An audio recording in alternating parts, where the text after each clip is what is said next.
নমস্কাৰ, মোৰ নাম শ্ৰী ভাৰ্গৱী বৰা। আজি মই আপোনালোকৰ আগত এটি কবিতা আবৃত্তি কৰিবলৈ ওলাইছোঁ। কবিতাৰ শিৰোনাম বিষ্ণুপ্ৰসাদ ৰাভা, কবি প্ৰদীপ পাটগিৰি। কলাগুৰু বিষ্ণুপ্ৰসাদ ৰাভা, তোমাৰ সুবিশাল ব্যক্তিত্ব। কবিতাৰ এটা প্ৰকাশ কৰাৰ মোৰ কলমৰ নাই সামৰ্থ্য। 1909 চনৰ 30 জানুৱাৰীত ঢাকাত জন্ম তোমাৰ। তুমি আছিলা অষ্টম সন্তান নমস্য মা দেউতাৰ। পিতৃ গোপাল চন্দ্ৰ ৰাভা, মাতৃ গোপীবালা ৰাভা। অসমীয়া সাহিত্য সংস্কৃতিত বিয়পি আছে তোমাৰ আভা।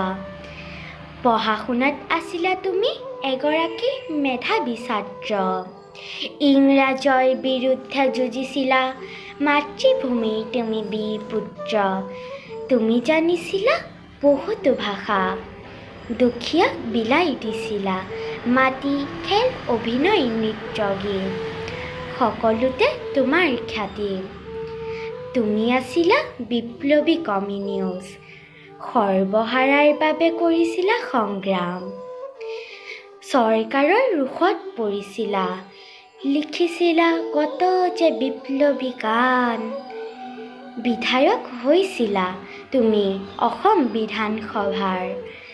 1969 চনৰ 20 জুনত মৃত্যু দিৱস তোমাৰ।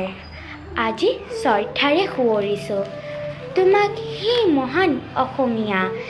তোমাৰ আভাৰে আমাকো জীৱন বাটত আগুৱাই নিয়া। নমস্কাৰ।